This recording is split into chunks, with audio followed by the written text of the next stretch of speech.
Hello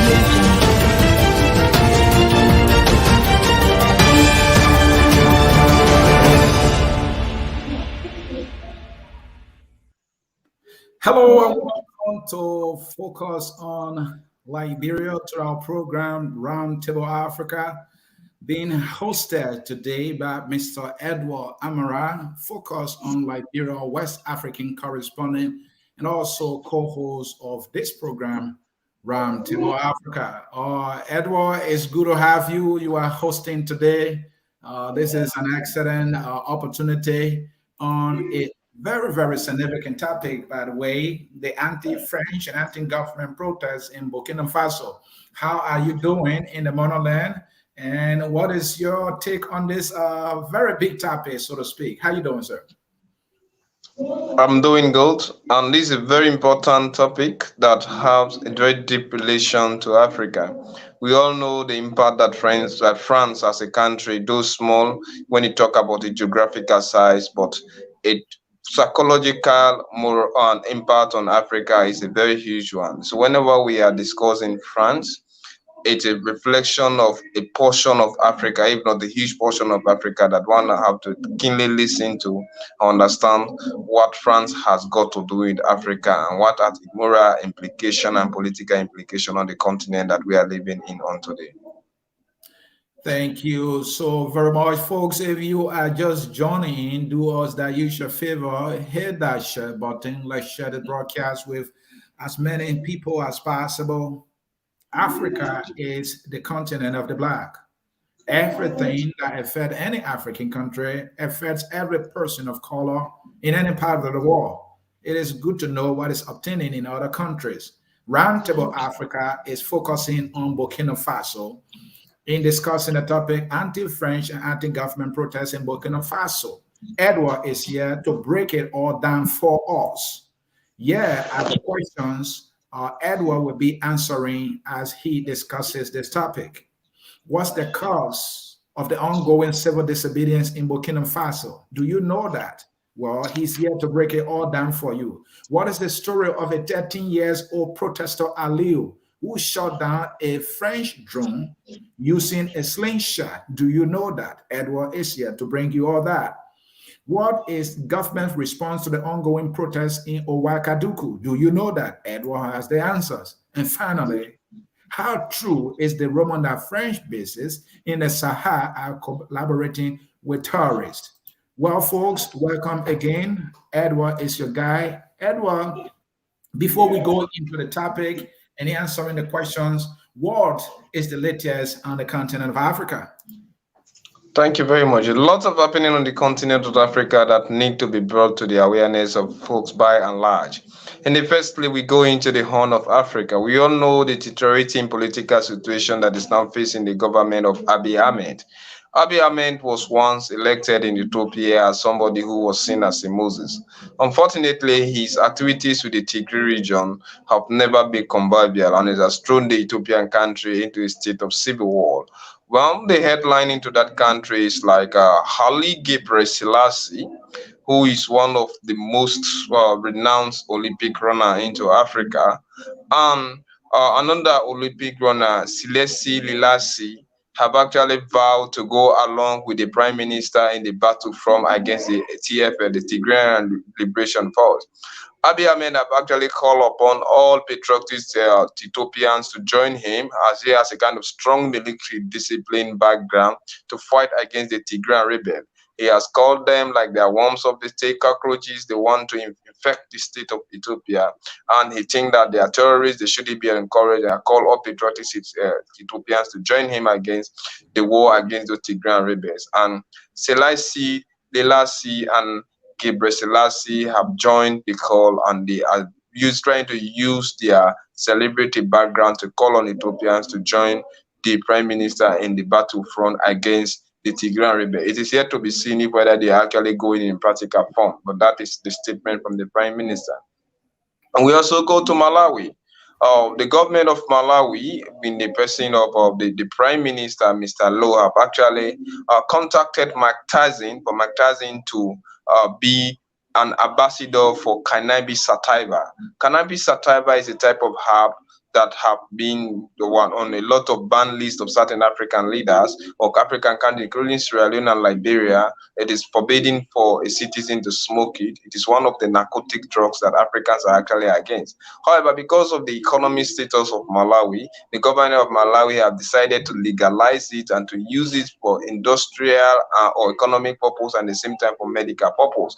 And the drugs have been legalized. However, the government have contacted Mike Tyson, who is the former heavyweight boxer American, to be the country ambassador for the advertisement and legalization, and also establishing an industry of the drugs into Malawi. Human rights activists have accused the Malawian government to be unreasonable and unthoughtful, because Mike Tyson was one arrested in 1992 and imprisoned for a rape accusation, of course, which was found guilty. He was to serve 5 years imprisonment, which of course he served 3, and he was later on released. On the government, especially the human rights activists, have accused the government that making Mike Tyson as the ambassador for such narcotic advertisement is a clear indication that the government is acknowledging the action of rapists. And since Mike Tyson is an ex-rapist, then he shouldn't be encouraged. And also, the religious leaders into the country are against the act of legalizing marijuana, which can easily expose the nation to a state of apostate. However, the deteriorating economic situation into Malawi has forced the government to legalize the illegal apps, and people are now trying to involve into it.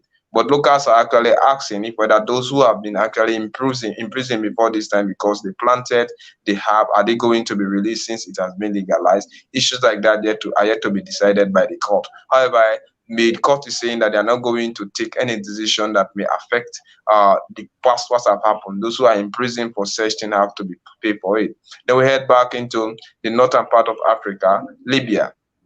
Said al-Salam Gaddafi has actually been banned from contesting the 2021 December 24th election on the background that he's an indictee of the special court, and at the same time he has other crimes that he needs to answer into Libya.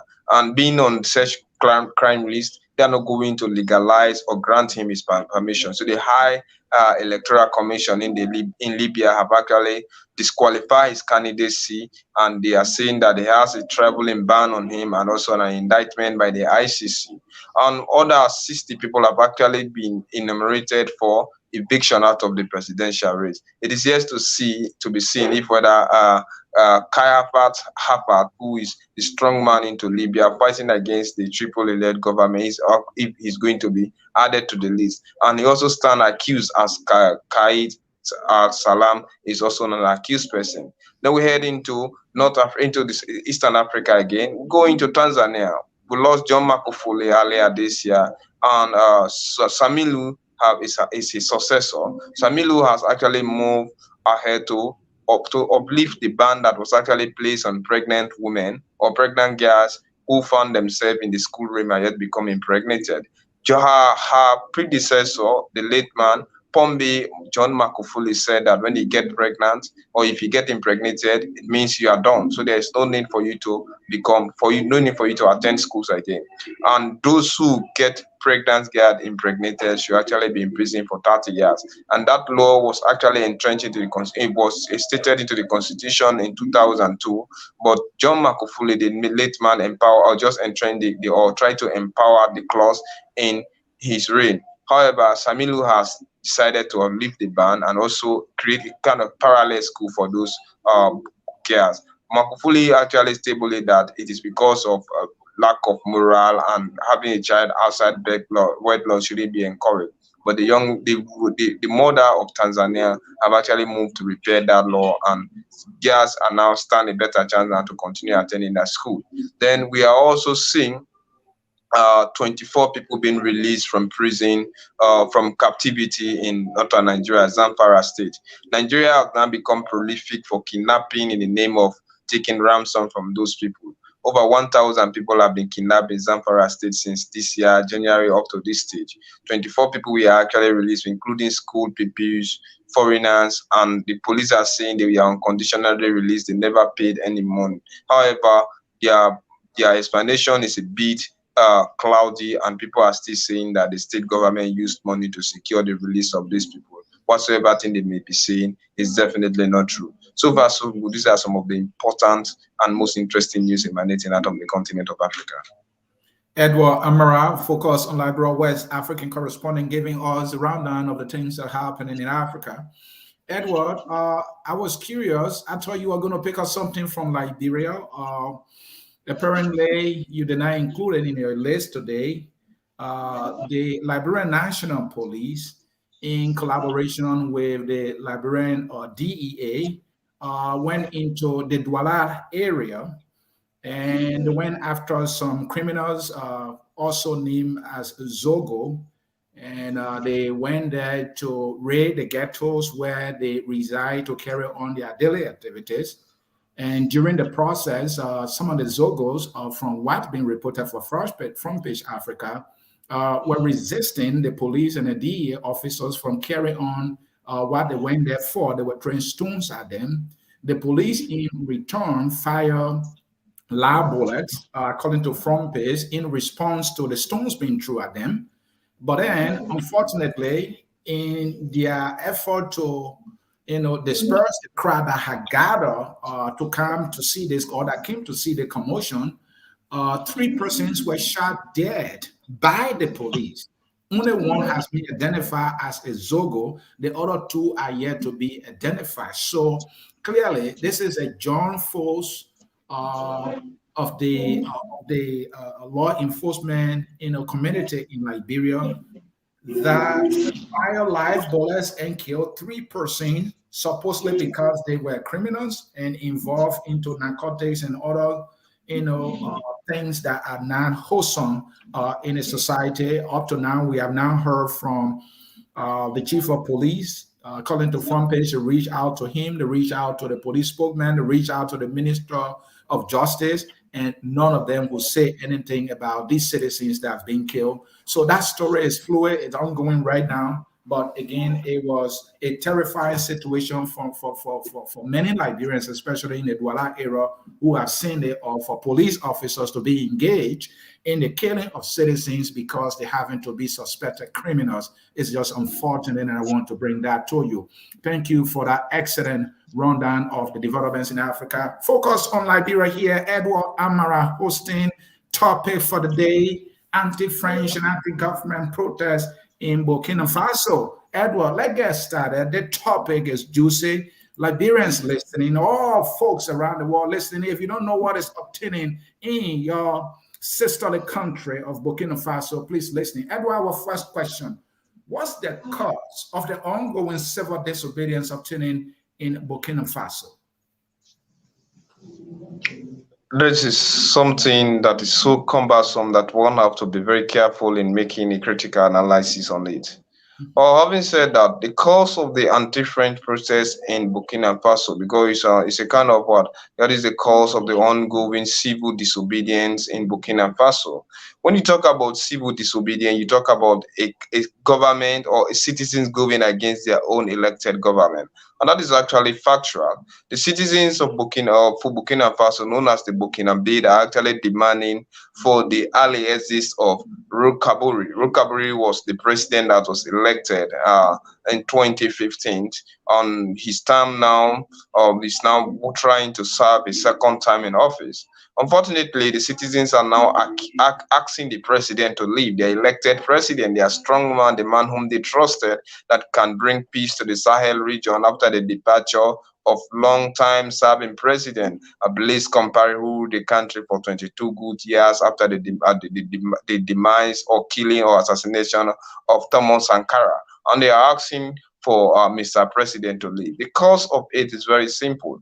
It's the same thing that entangled around IBK in some time of 2019 when he left. We also ran similar program like that on the departure of IBK.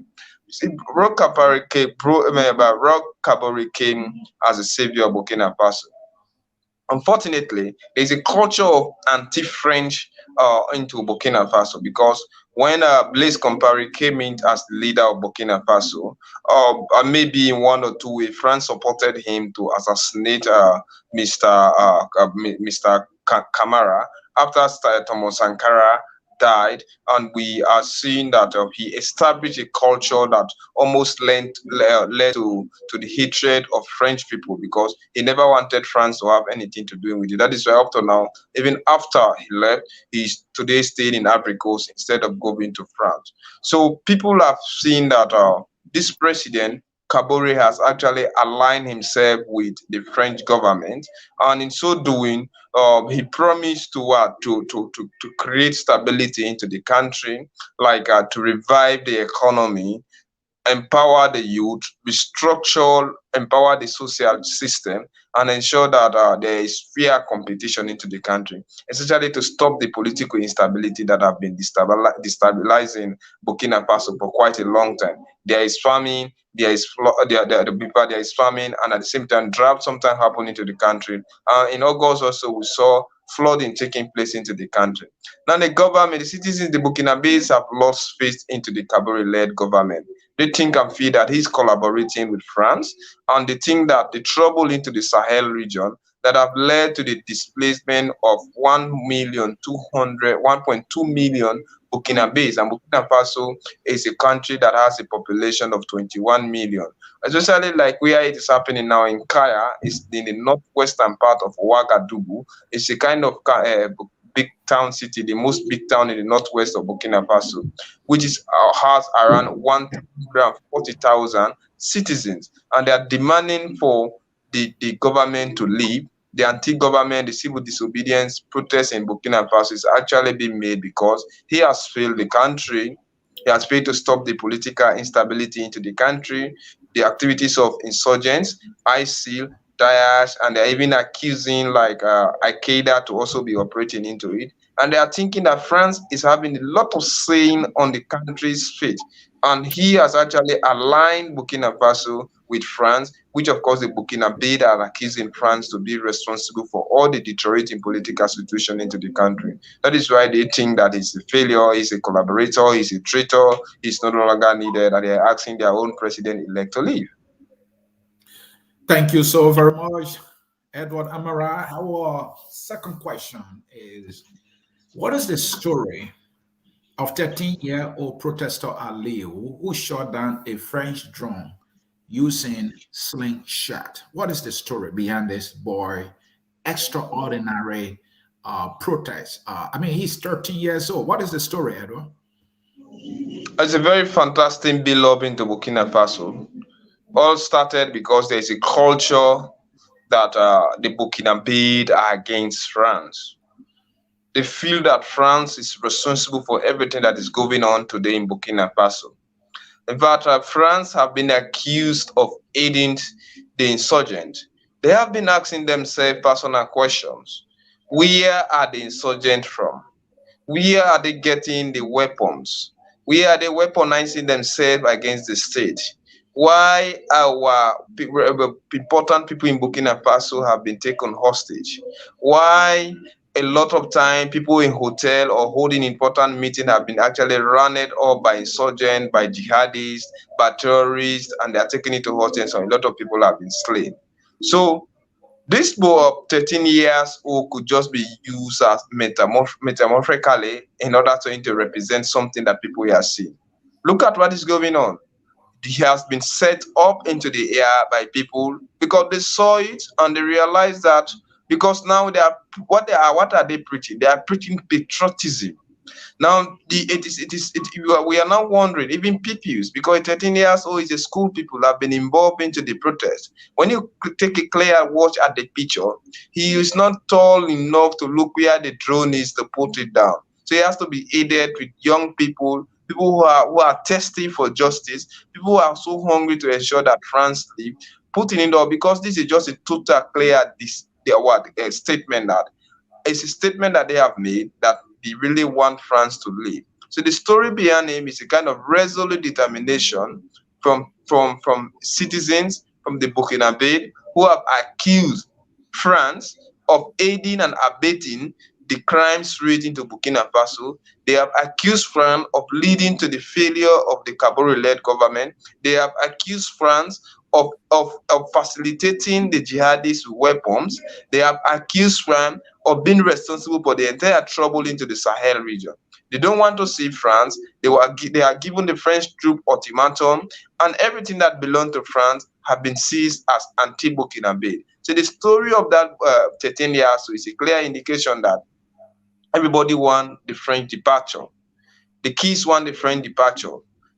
Patriotic citizens of France want the French to of Burkina Faso want the French to leave. That is where you are seeing they have aided him looking at the drone and taking the sling and the watch at that particular drone and set it down. He's just a 13 years old. That is a determination, a resolute message from determined citizens who have seen. Burkina Faso are very used to protest, and they send a clear message. And Burkina Faso mean people of honest people. They are honest people, or people from the honest land. They have seen that they have used that against a tough man like Blaise Compaoré. After 27 years in the leadership, he left. Maybe this is not only a message being sent to France as a government, because French they have over 5,000 friends within the Sahel region. Only few of them actually are stationed into Burkina Faso, and for quite a long time, the Burkina Faso have asked France to withdraw her citizen from their country, or else they will set everything at place. This story is actually indicating to Kabore that their demand for him to leave is definitely the main everything that they are saying. And they are watching France as if he's somebody who has imposed his leadership on the Burkina Faso have actually been imposed by his influence with France. And he's saying that if only he can win the war against the jihadists, against the Islamic State, against Al-Qaeda, then the best person to aid them is France. And France is refusing the policy of negotiation. And the entire 11 or 13 main strong political parties into Burkina Faso are calling for negotiation. They are putting certain things on table, like they are not strong enough to take arms and ammunition against a well-established jihadist group that is being supported by Western powers who have personal interest into the Sahel region and want to continue the destabilization of Burkina Faso. So they cannot go with the traditional way of taking arms and ammunition against a terrorist group, saying that they cannot negotiate with any terrorist group. But these people on the side of Kabore, it is not like here you have places like Libya, you have citizens fighting against their own government. They are not well established. They are not like the tribe rebels who have in Mali, where they have their own group and they have their own intention, they have their leader, unlike they only come and go. So it is very difficult for you to negotiate with them. So this story is a determined one from a well prepared, organized group of Burkina Faso who want to see the exit of Mr. Kabore and the automatic end of France influence into the country. And now they are taking it against the property of France, taking down drones. And don't be surprised if they end up asking school pupils and other peoples to join. Now we are seeing only citizens who term themselves as civil activists want the departure of France and Kabore-led government. But if the situation continues to deteriorate, they will ask for medical people. They will end up asking for teachers. They will end up asking for people working in bank. They will end up asking for a total civil disobedience. And that is exactly what they are calling for. Thank you, Edward Amara. I see a parallel here, comparing that with the biblical story of young David, who went against Goliath with the sling and took Goliath down. And this is young Aliyu, age 13. Though got some assistance from the protest organizers, but for their kid to be so accurate in using the slingshot and having seen the drone that the French reportedly, using to spy on the citizens of Burkina Faso, and they could see where they were going and what they was doing. So they had an advantage in this engagement between the citizens and the French supporter group. I mean, France is trying to control things there, as you know, Edward. And so for this kid to use the sling and look at the drone, and then he fired a shot and they shot the drone down reportedly.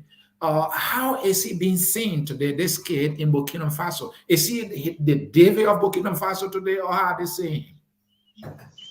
He's been seen as a patriotic citizen, a David, one who is willing to sacrifice his life, even at that particular age. I think they are just watching at him as a symbol of unity, as a symbol of patriotism. They're even watching at him as a resolute citizen who can do everything. That is why his image is being displayed all around Burkina Faso, and they are even using him to be like a kind of source that where they can call a lot of people to protest, because anybody who set eyes on the activities of the 13 years old, so determined, so resolute, with that kind of repugnance mode, he took up that sling and watched at the drone, and the drone was being brought down, which is metaphorically placed over there to observe the activities of the Burkina and also to report adequately to the French people. All of these things are spies. So the citizens want to use this boy as a symbol of calling, as a source of calling all the Burkinabes to join him. As 13 years old as he is, he knows exactly what it means for France continuing presence to their country. So it's actually going to be used as a kind of thing that may motivate, encourage, and stimulate the interest of young, old, determined, resolute Burkinabes to come out against the street and ask the French to leave, and ask Kabori to either leave or stop his collaboration with the French government. On the other hand, Kabori is so strong, deeply intertwined, interwoven with France activities, and they think that the only savior to Burkina right now lies in the palm of France. Thank you so very much. Edward Amara is focused on Liberia West African correspondent, and he is reporting, discussing, and analyzing the topic anti-French and anti-government protests in Burkina Faso. The program you are watching is Roundtable Africa. Hosting today is Mr. Edward Yuma Amara, a Liberian based in Freetown, Sierra Leone.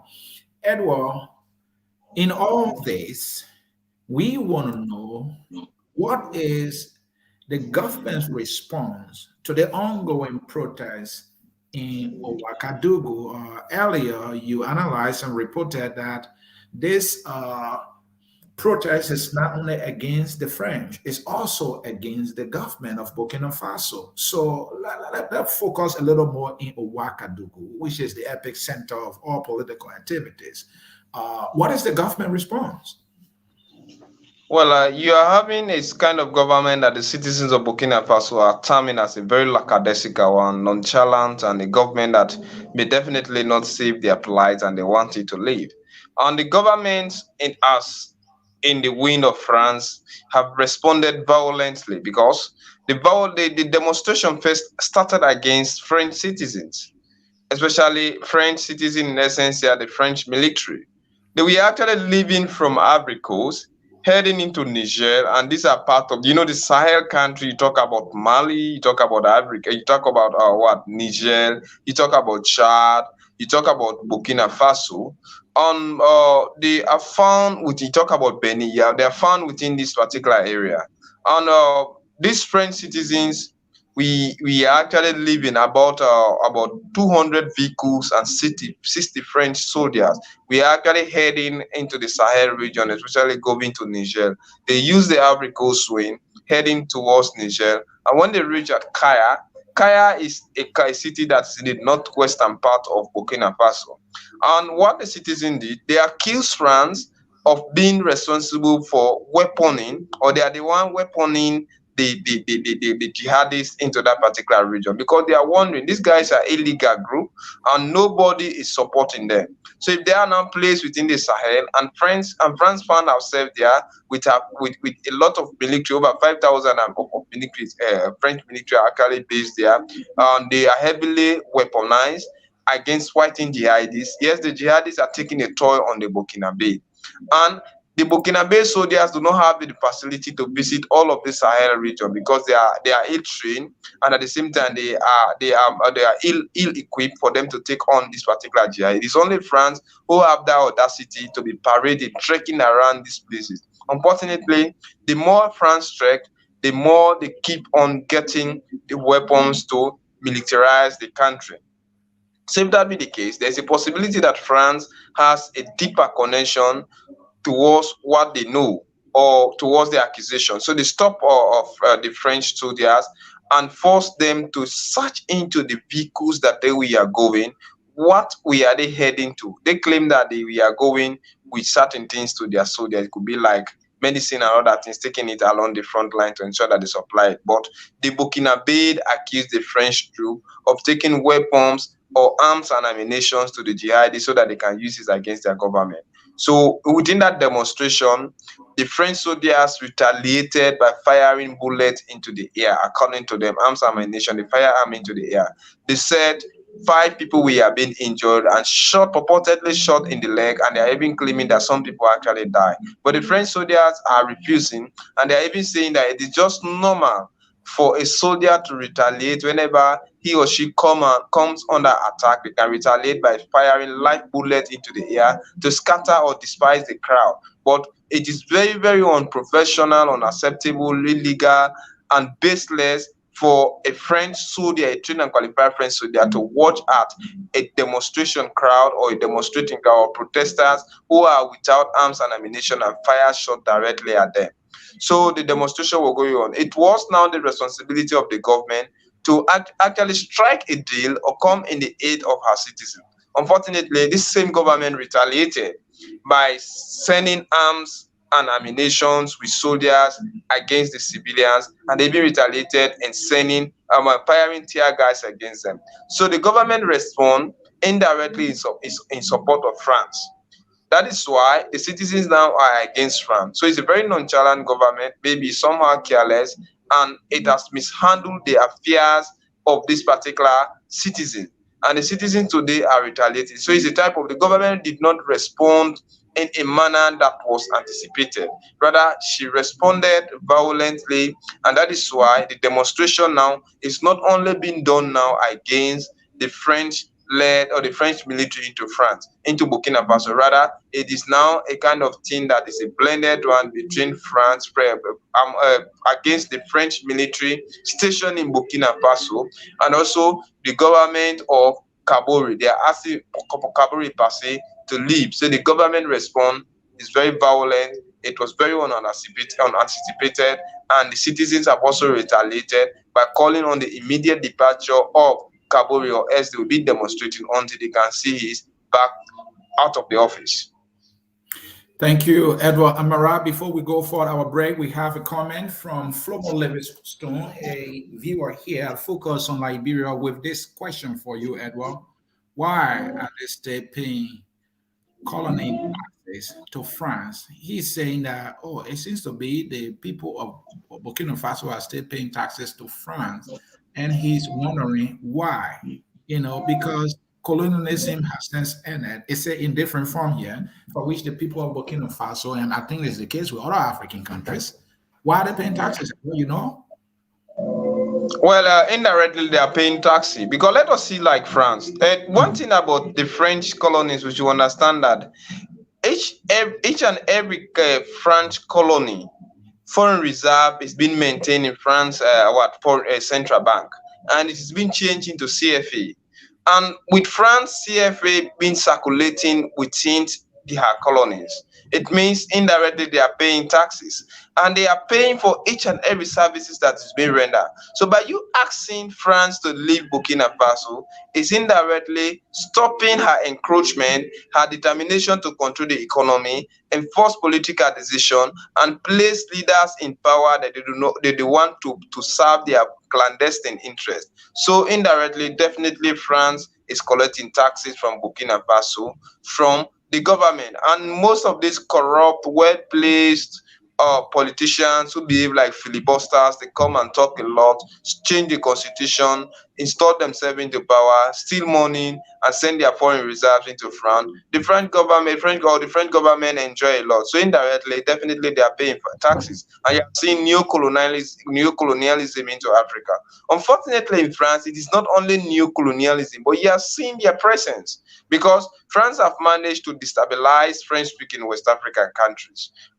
Because if French-speaking West African countries can come together, they may speak with one voice. France is a very small country, but her proxy is what she depends on. Her colonies is what she depends on. And since she depends on those colonies, she think and feel that the best way for her to continue maintaining her presence and also controlling or remote controlling the political situation into such countries is to create a political turmoil. If you have a political anarchy into those countries and they are not trained, not qualified, and not equipped enough to stand up against this thing, you have little or no option. You come to him. So when you are, it is just like you are in the deep sea against the devil. So if anybody can give you anything, you can hold it and decide to come out of the sea. That is exactly how France plays her colony. So it's a very difficult situation, and Burkina Faso has seen herself into a fragile state, and all they depend on is France. And if France president can continue being into Burkina Faso, is to force her pay taxes and do whatsoever thing to ensure that her presence continues into the country. You're watching Focus on Liberia on our program, Roundtable Africa. Edward Yuma Amara is hosting today, and we are discussing the topic anti-French and government protests in Burkina Faso. We will take a short break. When we come back, we still have one more question for Edward to answer, to analyze, and then we will be on our way to concluding this very important topic. So don't go anywhere. Focus on Liberia here. We will be right back momentarily. Focus on Liberia. We discuss everything Liberia, from education to politics, arts and culture, entertainment, agriculture, history, religion, family, and technology. Focus on Liberia uncovers and showcases the best of Liberia and shows the world the truth about Liberia. We educate, elevate, and promote all things Liberia. We conduct interviews, panel discussions, debates, and more. Tune in to Focus on Liberia on Facebook and YouTube and be a part of the stories that make up the news. This is Focus on Liberia, and I am Dennis Ja. Mr. Dennis.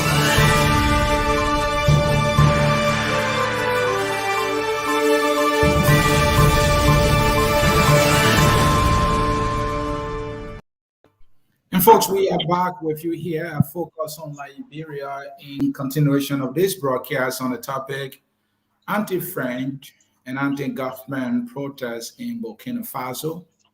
In today's edition, we have Mr. Edward Amara, Focus on Liberia West African correspondent, hosting. And this is a very big topic. Edward, I see that the conversation is going well.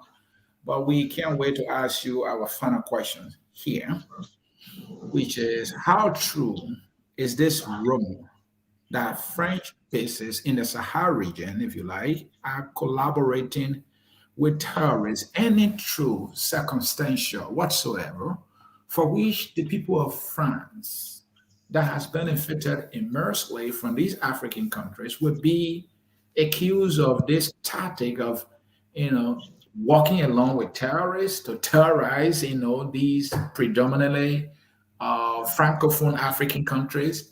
That way, those governments in some way are, experiencing instability, and then they can find a way to penetrate.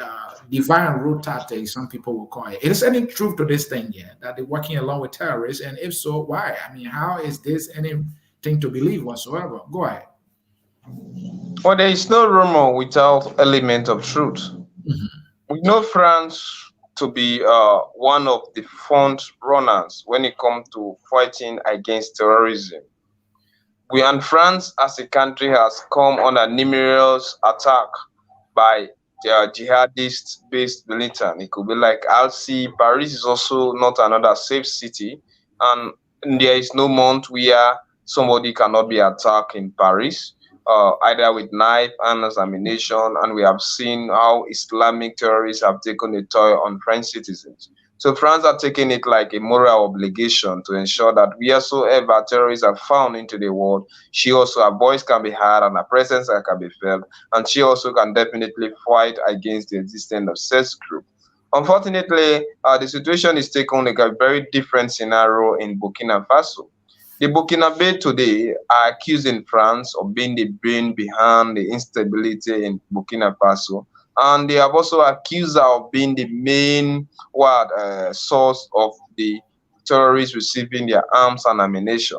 As I stated initially into my analysis, and Kaya all started when these protesters in the city of 140,000, and the continuous activities of terrorism into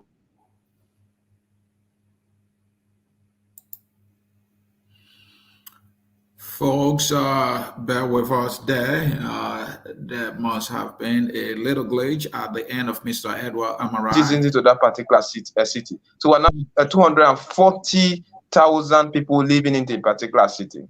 And now, by and large, they are accusing France of being responsible for the instability into Burkina Faso.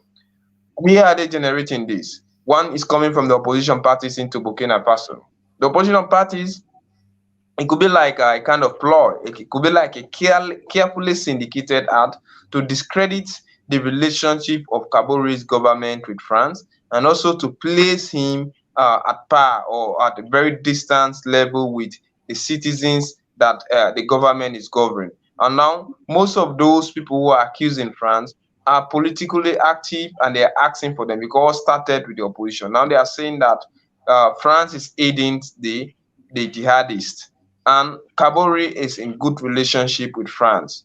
So indirectly, it's like they want to create a kind of acrimonious relationship between the Kabore-led government and that of France. But that allegation is coming from the Burkinabe, the protesters, the demonstrators, the anti-government and anti-French protesters. That's what it's coming about. Now, to say it is not true is very difficult, because you watch at a situation like this, France, a kind of a kind of a well-trained, well-qualified country which is capable of weaponizing herself against any type of terrorist group into the world. They have been into the Sahel region since the early 2012.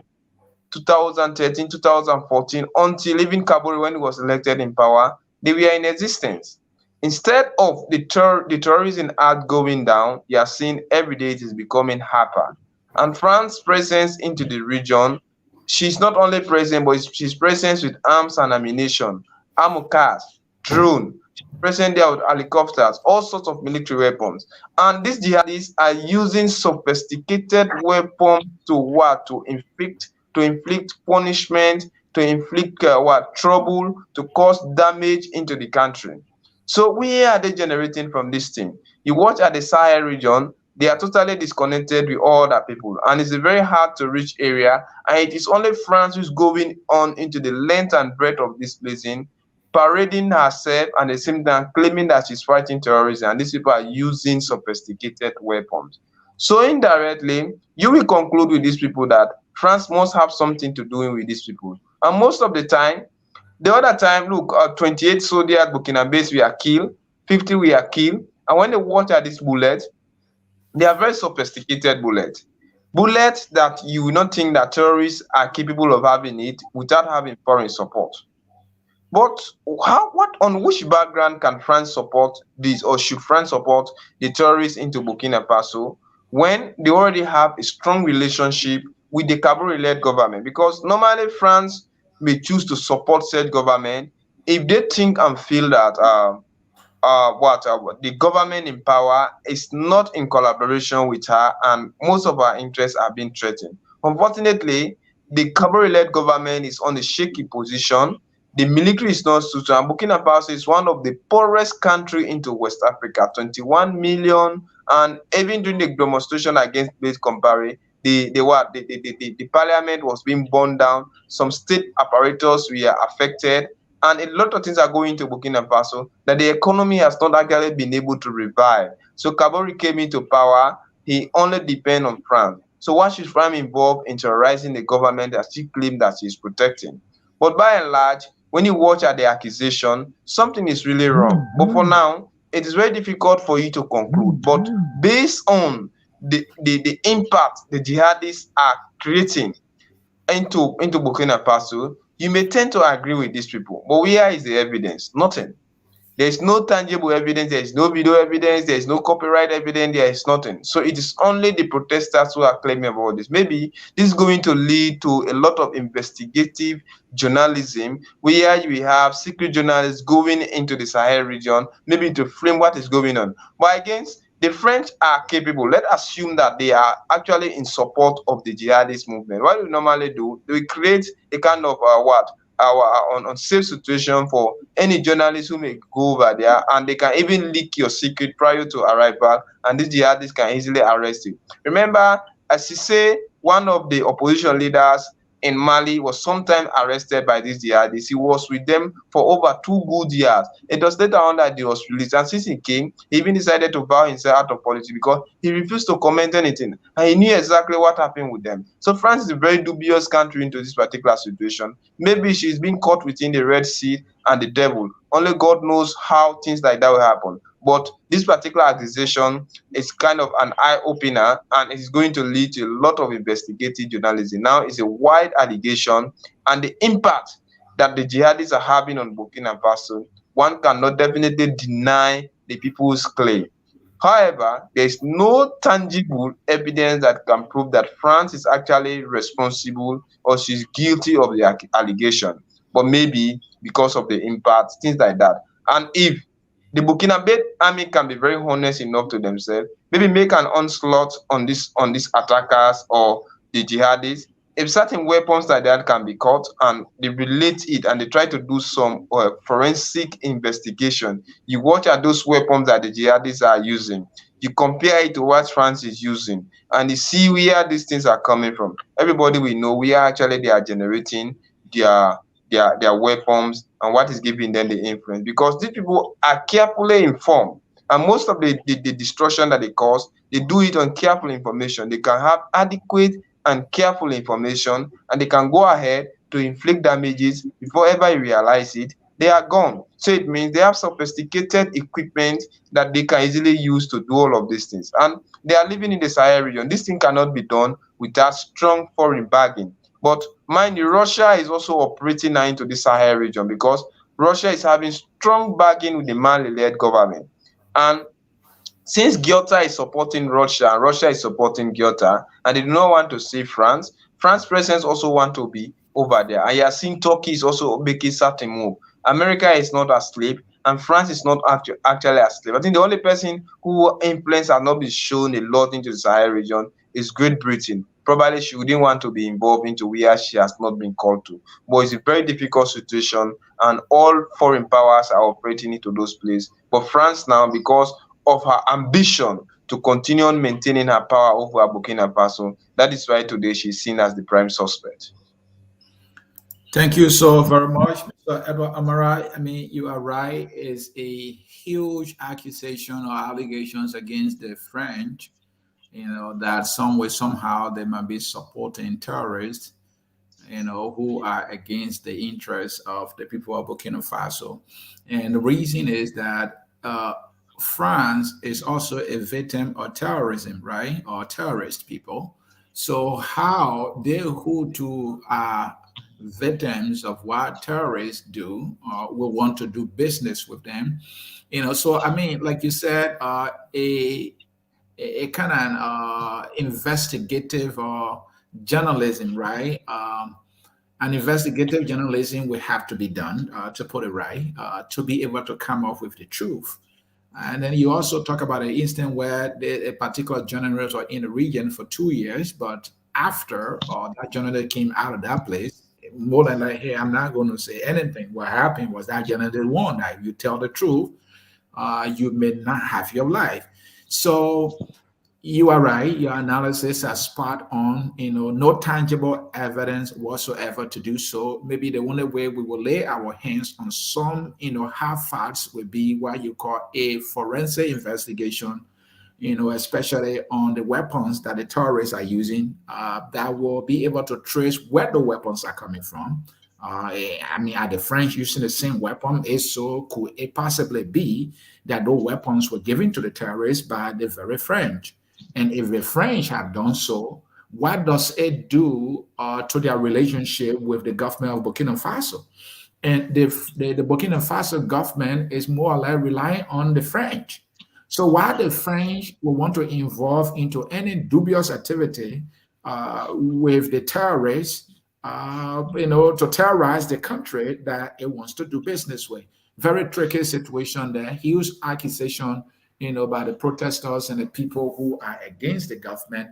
But we'll leave it there. You are right. And investigative journalism will be the one to actually bring out the truth. Edward Amara, focus on Liberia, West African correspondent. We have been discussing the topic anti-French and anti-government protests in Burkina Faso.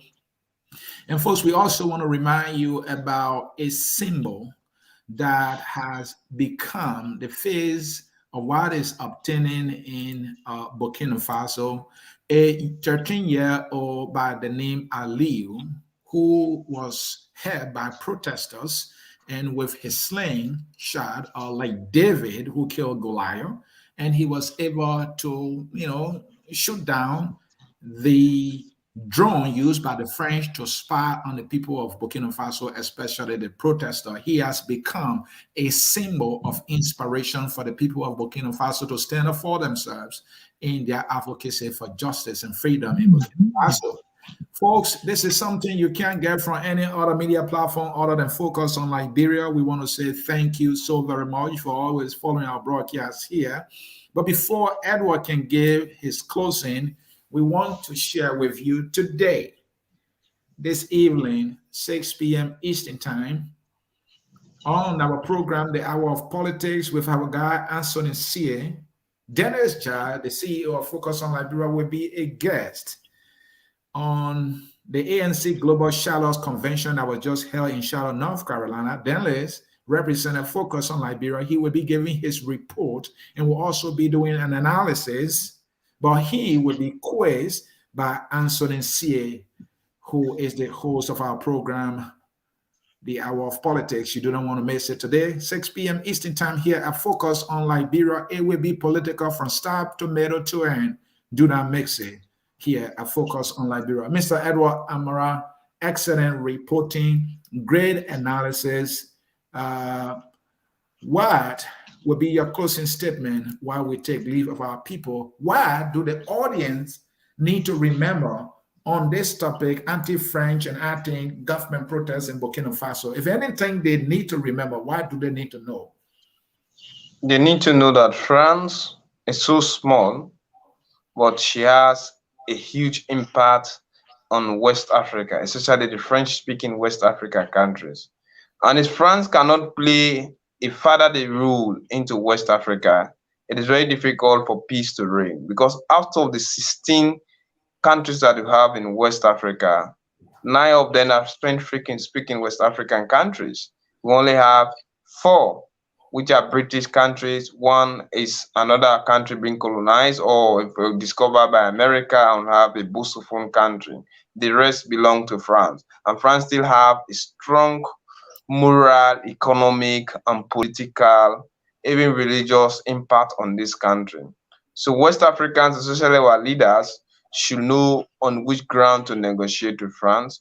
And maybe they shouldn't always go the traditional way with fighting terrorism or trying to bring an end to any political crisis into West Africa by saying we do not negotiate. Because we are not militarily equipped, we are not financially equipped, and we do not have the power to stand up against uprising into Africa.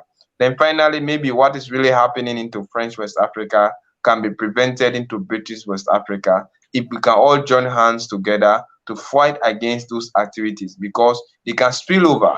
Burkina Faso is so close to Ivory Coast, and Ivory Coast share borders with Liberia. Liberia share borders with Sierra Leone. Sierra Leone share borders with Liberia, Guinea, and Sierra Leone share border with Liberia and Guinea. Then you see Liberia sharing border with Ivory Coast, Guinea, and Sierra Leone. Then Guinea share borders with up to 5 or 6 countries. So we are really, really at risk. I think people should really talk to France, and if these allegations are true, then they should stop where they are, or else the west of Africa, Mr. Sia, is definitely not safe.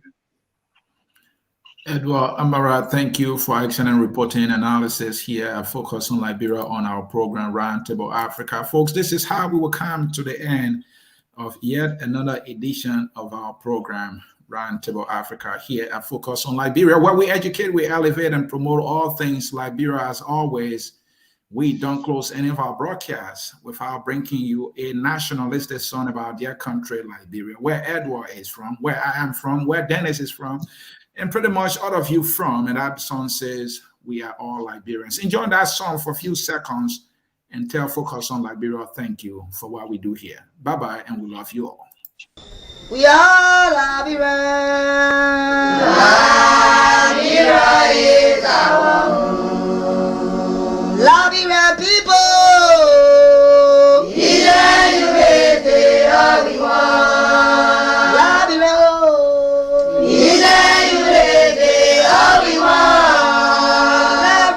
Liberia.